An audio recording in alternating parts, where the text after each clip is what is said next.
go away for a weekend or go away for the holiday, and they would kind of leave me a list of instructions, things I would need to remember to do. And there'd be a list and be up on the fridge, and I would, glance at it periodically.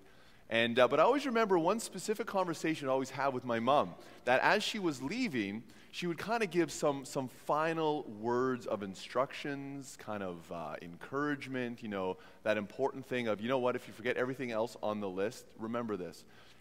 And it was interesting, because you know what she always told me to do? Water the plants. Water the plants, right? So I thought, okay, that's important. Water the plants. And then days would go by and more days would go by, and my mom would come home and I would quickly go and water the plants. But the amazing thing I find, if you don't water plants for 10 days earlier, watering it 5 minutes before my mom shows up doesn't do anything. So plants would die. And my mom would be, somewhat disappointed, but, I think thankful that I was alive because I managed to water myself and feed myself a little bit. So then they go away again. And, my mom would go away and she'd say, remember, Joel, water the plants. I got it. I'm on this. And my mom would go away and I wouldn't water the plants and plants would die. So my mom would go away again. And now she no longer said, water the plants. You know what she did? She told one of her friends, show up and water my plants because my son is just not able to do that, clearly. So anyways, it's one of those things where, it's always interesting when you give some final words of instructions, right? As parents, maybe you've gone away and you've left your kids in charge, or, as a boss, you talk to your employee or a spouse, to another spouse when they're going out, and, final words of instruction, don't forget to pick up the milk, right? You kind of land on that thing that is most important. I've said a lot of things, but if you remember this one thing, remember this. This morning we're going to begin a new series that is called Connect. And this series is going to be kind of based upon the foundation of these final words that Jesus gave to his disciples. The context is, we know as we went through Easter that Jesus was crucified, but then on the third day he rose, and then he spent another period of time with his disciples, being with them and teaching them. But now, as Jesus had told them earlier, he is now going to ascend into heaven. So physically, he is not going to be with them anymore. And Jesus says, okay, listen, here are some final words of instructions. Here is the game plan. And we all, if you spend a little bit of time in church or in Sunday school, you're probably aware of these words that come in Matthew 28. Words that are also repeated similarly in the Gospel of Mark. Words that are also repeated by Luke, who wrote the book of Acts, when Jesus says, listen, here is the plan.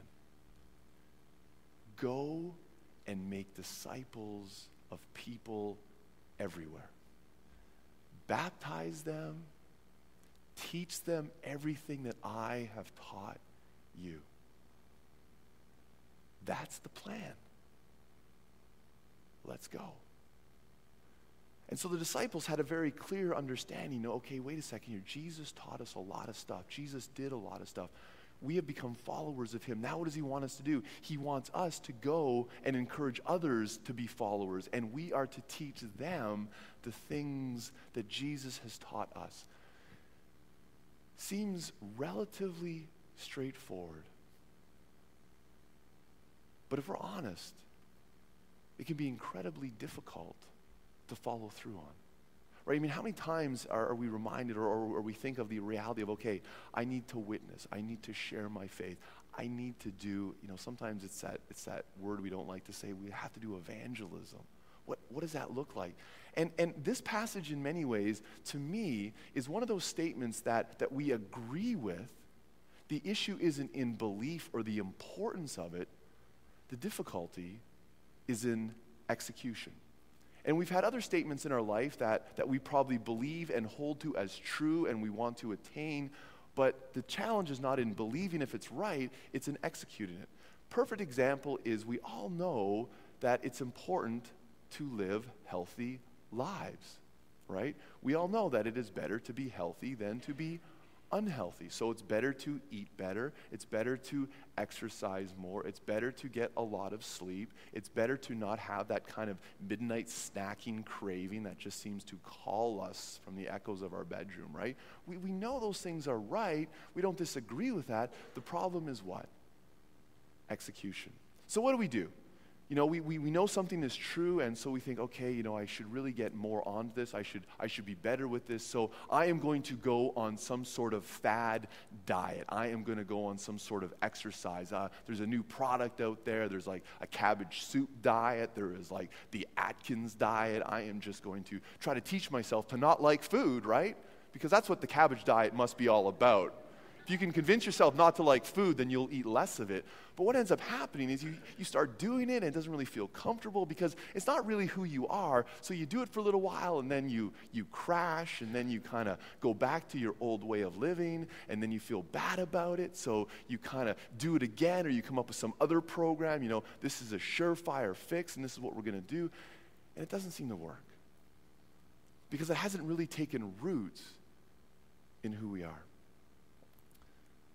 My concern that as a church, and I mean churches across the board, as Christians, we view evangelism, we view sharing our faith, discipleship, as sort of a fad diet, right? It doesn't really take root in a lifestyle of how we live.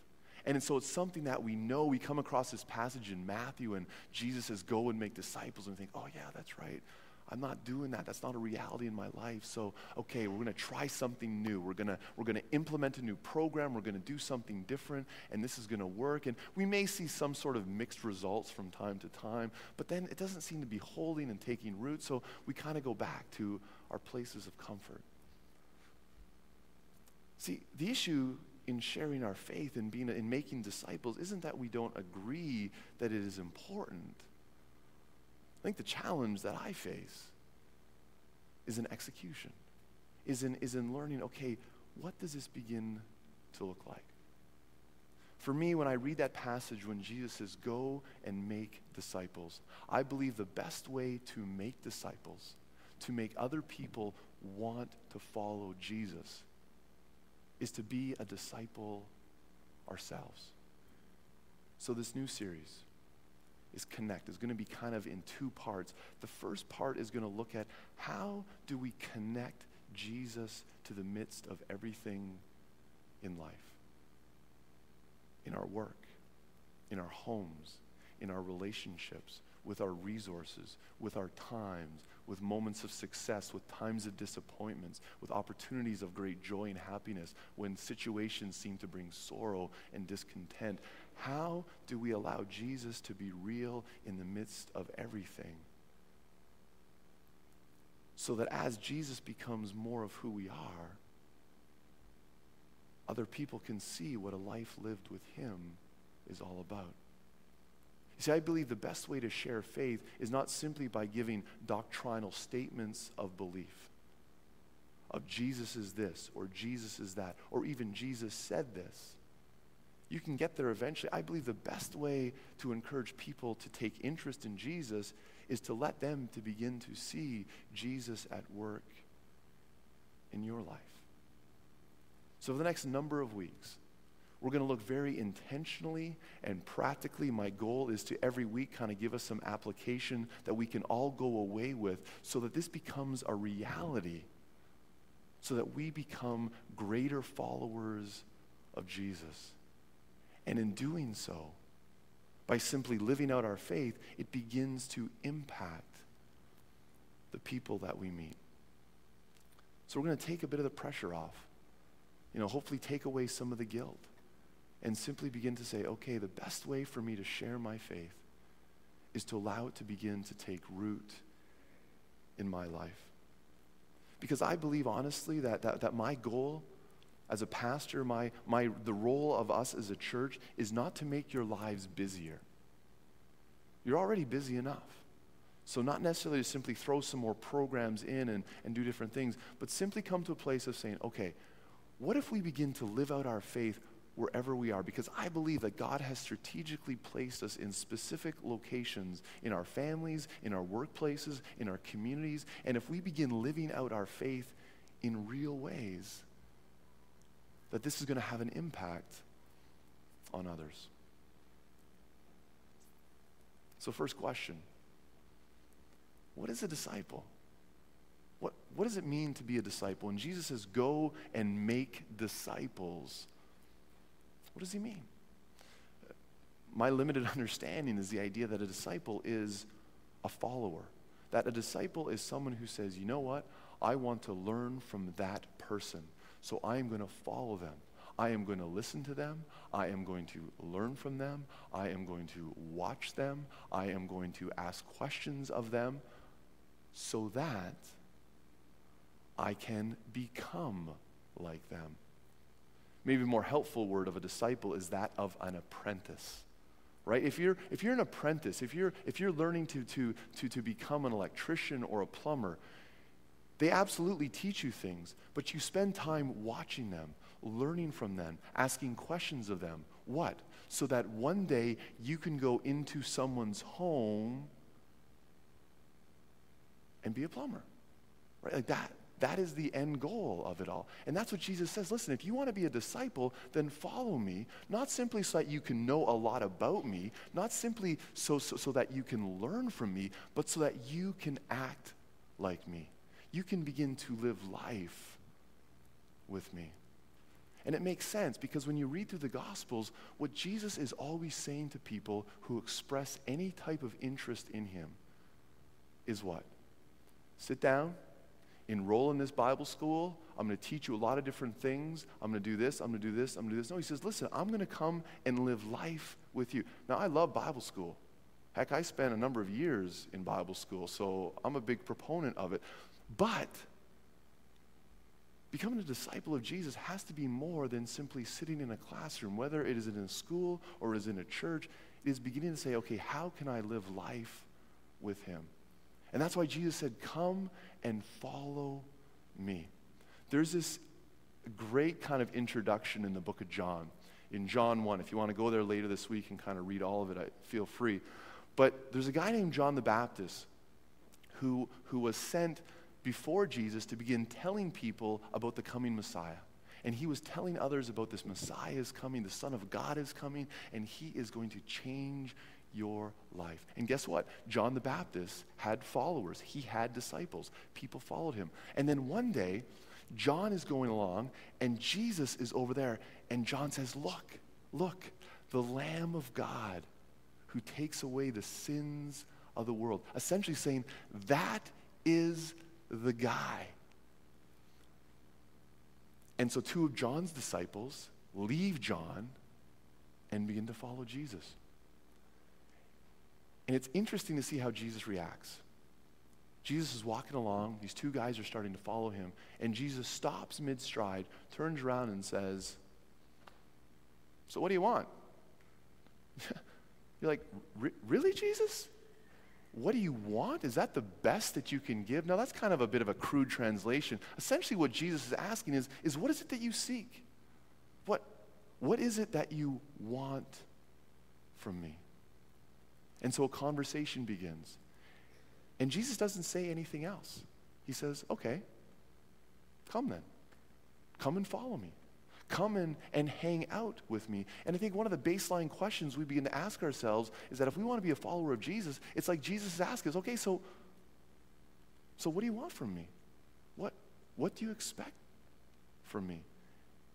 If you want to learn from me, if you want to live life with me, then the reasonable thing is to come and follow me. And so that's what Jesus' disciples did. They followed him. They learned from him. They asked questions of him. They struggled with some of the things he did. They questioned some of the things that he said. They messed up miraculously. And Jesus continued to say, you know what, come and follow me some more. And that's why it makes sense that at the very end, when Jesus is about to leave, he says, listen, I'm not leaving you.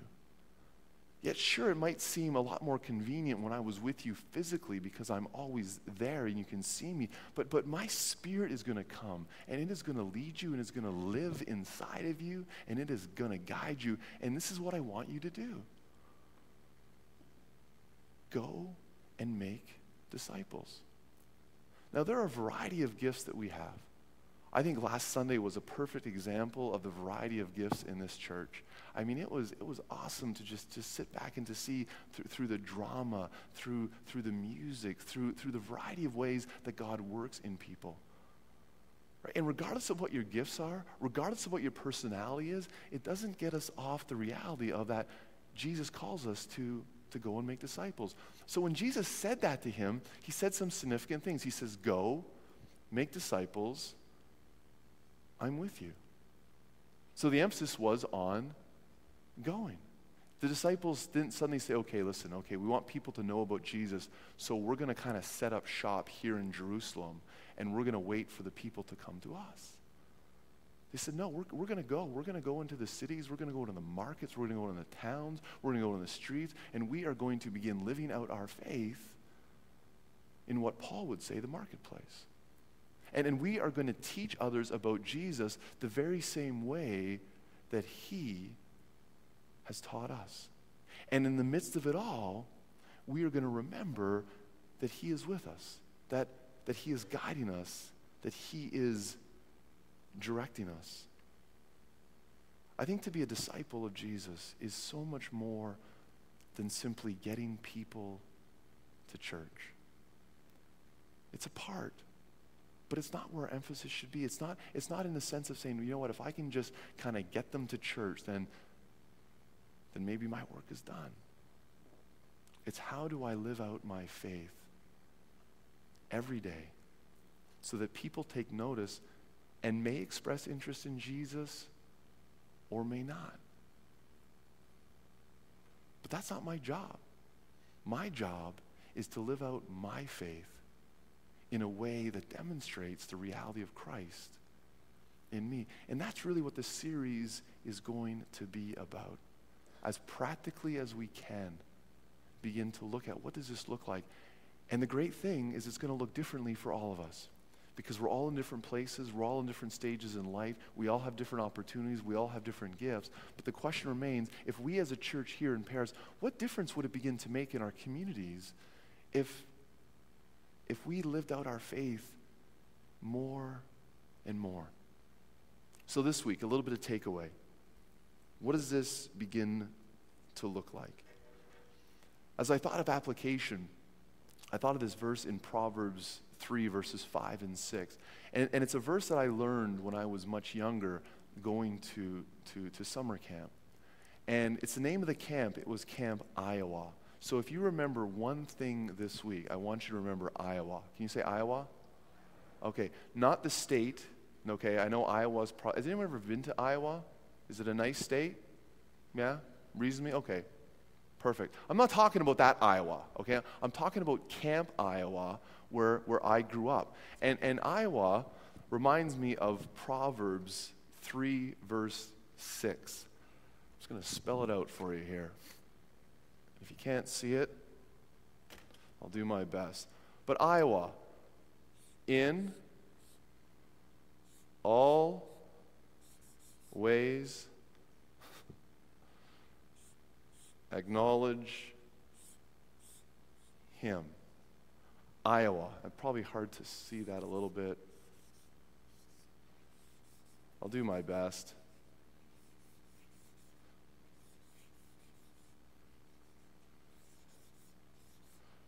But one of the things that has been, I think that's even worse now, but I don't have the gift of penmanship. But one of the ways that I think that we begin to live out our faith is by simply coming to a place of acknowledging Jesus in the midst of all of life. See, I'm not going to ask you to do anything more this week. I'm not going to ask you to do anything less. What I'm simply asking you to do is to begin to look at, what does this day look like? What does this situation look like if I begin to acknowledge the very presence of Jesus in everything? In all ways, acknowledge him. There's a phrase that continually comes up in the Bible about wisdom. And wisdom isn't biblically about one's IQ. Sometimes it does, but mostly being wise or being a fool biblically has to do is whether or not you give thought to God. So a wise person is someone who is aware of God.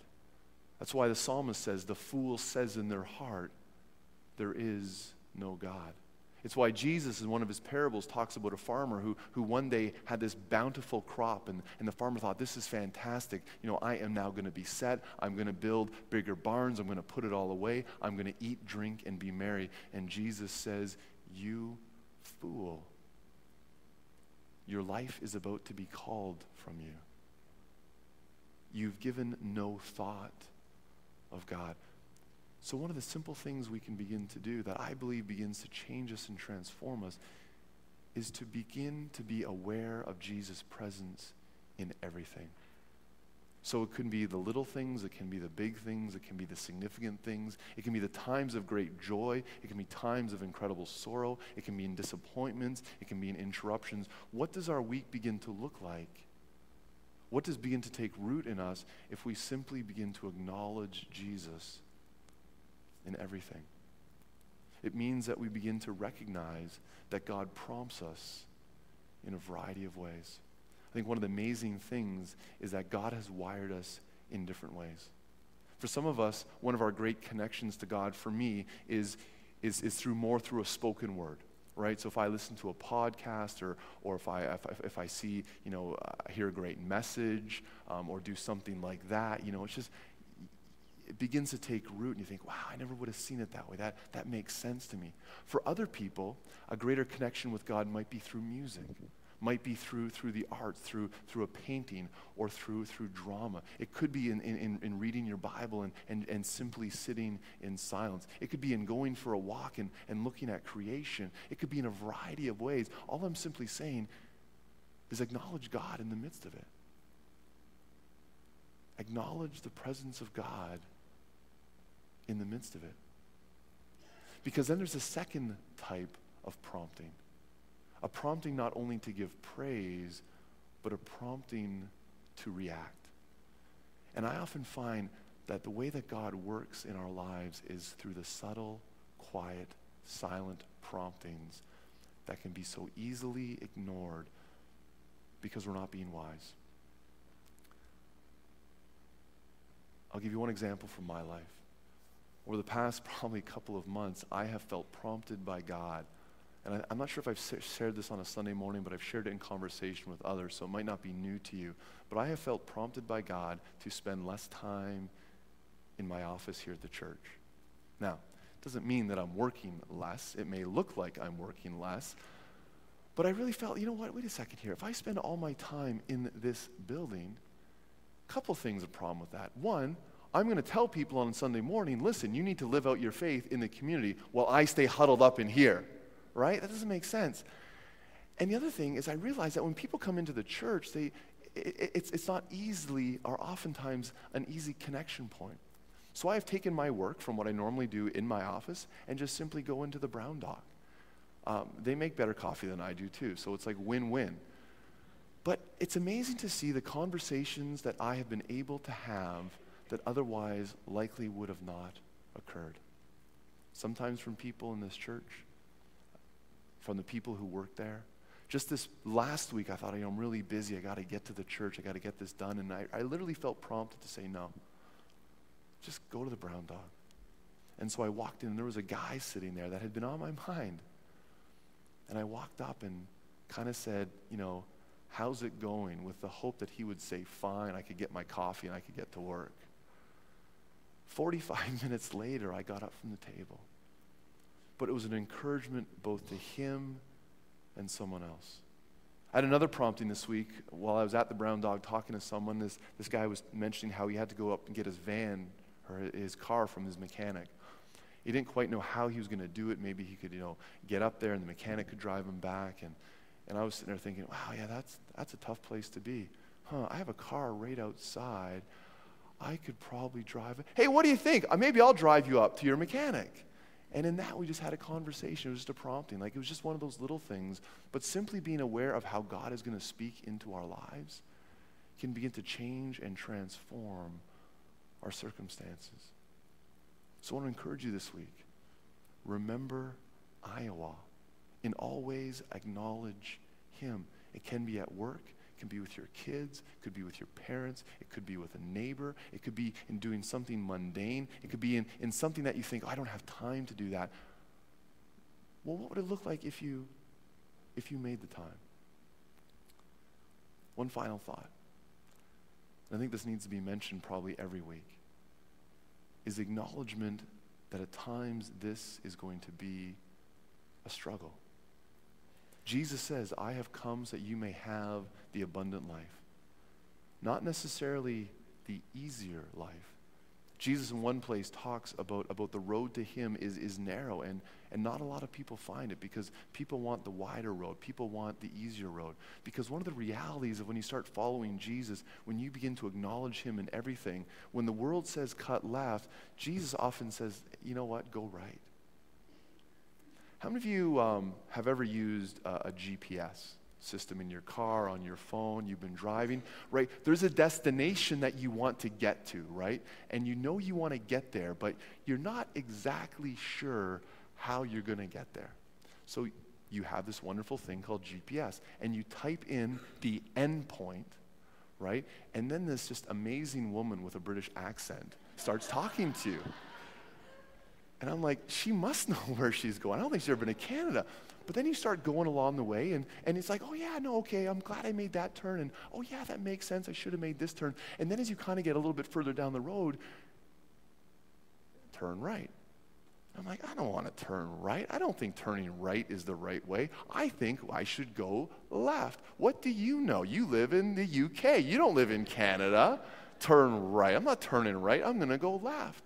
So what do? You have two options. You either turn right or you turn the thing off, right? You either follow or you don't. You see, Jesus says, I want to give you the abundant life. And if that is, say, our destination, that is what we want in life. We want to get there, but we're not exactly sure how it's all going to play out. So we say, Jesus, I'm going to follow you. And things start to go well, and Jesus takes you down this path and then down this path, and you think, this is fantastic, this is great. And then Jesus says something ridiculous like, love your enemies. What? Pray for those who persecute you. Why? Be radically generous. Are you kidding me? I don't want to go that way. I want to go this way. And we have an option to make. We can either follow or we can turn it off. That's one of the great things about following Jesus, is that it's not a list of rules. It's a relationship to be had. It is a lifetime of living with him. And there's going to be times when Jesus says, go right, and it's going to be a struggle. It's going to be hard. But Jesus knows what he is doing. And he wants to lead us into that abundant life in a way that the world doesn't offer us. So, what's our homework this week? One word. Say it together. 1, 2, 3. That's not very convincing. 1, 2, 3. Iowa. Thank you. Just think of Iowa. Make a trip to Iowa. I don't know. But just look for opportunities this week to acknowledge Jesus in everything and begin to see over time what takes root in your life. I'm not offering you a fad diet. I'm not offering you a new exercise regime. I'm offering you a life that is truly worth living, and it begins today. Don't worry about Monday. Don't worry about Tuesday. Don't worry about next Sunday. Worry about today. Look for opportunities to live life with God today, because they're out there. Please stand as we sing together.